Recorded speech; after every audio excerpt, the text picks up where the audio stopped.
Hey everybody, welcome to another episode of Andy in the Andes. I've been out here in Santiago for a couple days now, and I think it's time we do a Gringo's first impressions of Santiago de Chile. I'm just going to take you guys on a little walk around the neighborhood and talk about some of the things I've noticed in my first couple days here. So come on, let's go.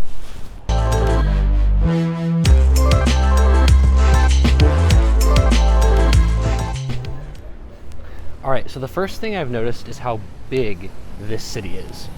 So I knew I was coming to a major, large Latin American city, right? But I didn't realize actually how big this city is. I'll put a map up so you guys can see. I live here in Providencia right now, and I've visited Providencia, Ñuñoa, Santiago Centro, Las Tarrias, Bellavista, and a little bit of Las Condes.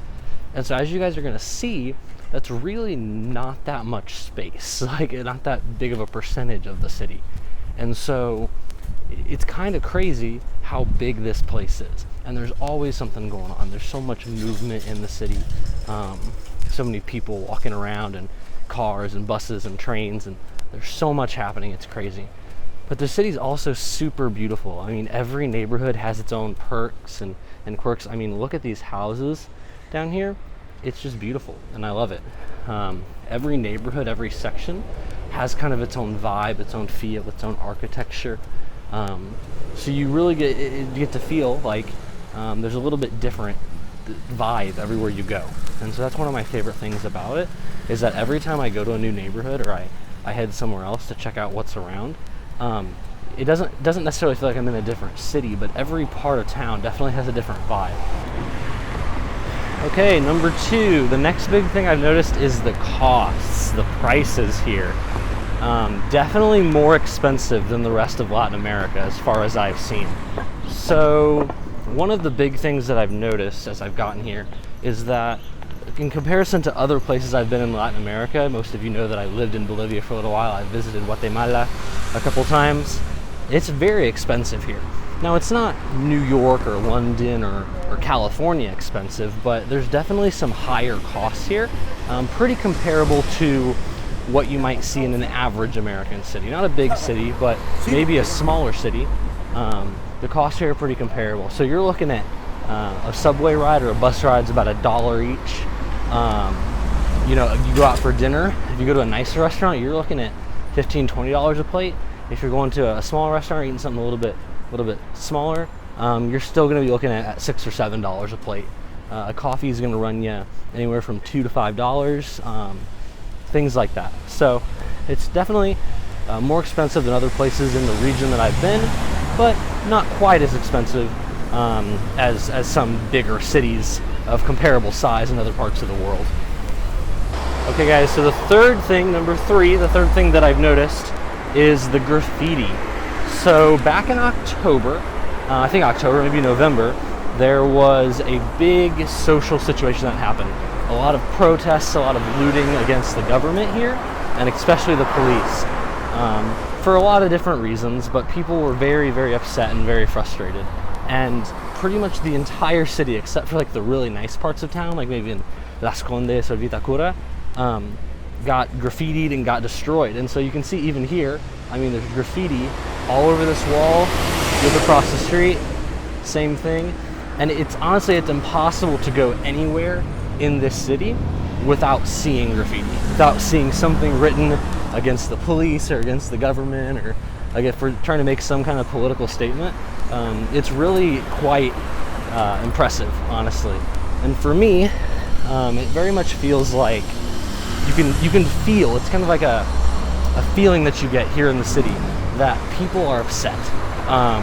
Maybe not now, but you can tell that they were upset, and they still have some of these attitudes that lead them to being upset. Sorry, I'm trying to figure out how I'm going to get around this truck.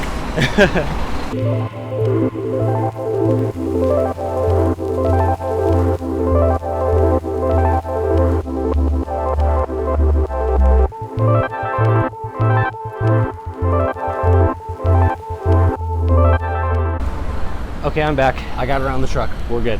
As I was saying, you can tell that people are upset. They're frustrated with their government. They're frustrated especially with their police force and things like police brutality. And or at least that's what I've heard. And so they are really looking for change. And so the city is still kind of recovering from that. All right, number 4, it is so hot here. It is summertime here in Santiago and temperatures are high.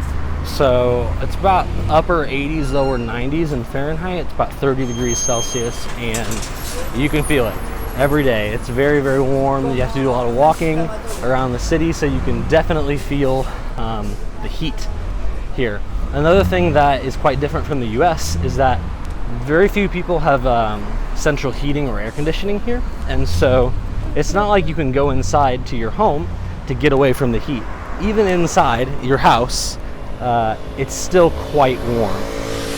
So that's something that you'll notice if you come here, especially during summertime, is that it's always hot even inside. And I'm sure once winter rolls around, we'll have the same problem, but on the other side with the cold. So something that is, you know, a little inconvenient, kind of hard to get used to, but at the end of the day, just something you got to deal with here in Santiago. Number 5, the 5th thing I've noticed is public transportation. So the thing about the public transport here is it's a lot easier to navigate than I expected. I was kind of expecting to have a hard time maybe getting to know the system and how to use it, but it's quite simple. I think I'm going to make an entire different video on transportation in Santiago here soon. It might be the next video, haven't decided yet, but it's quite easy. They use this thing called a beep card. It's just a little card that you load up with money, and then you can use it for the metro, you can use it for the buses, and it's quite simple to get around.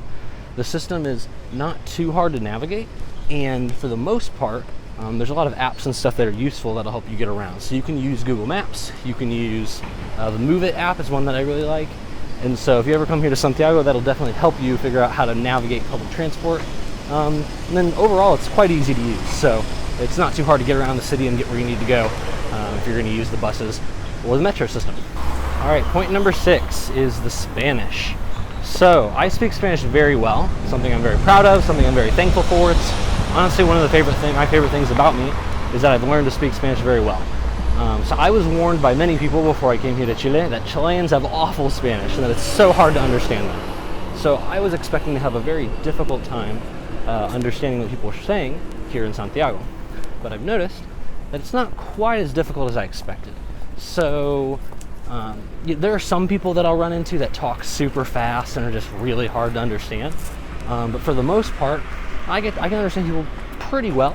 And I'm starting to learn a lot of the slang and stuff that they use, which makes it a lot easier when you know what to listen for in their Spanish. So for people who are coming here, if your Spanish isn't very good, I would recommend you study up because you might have a hard time.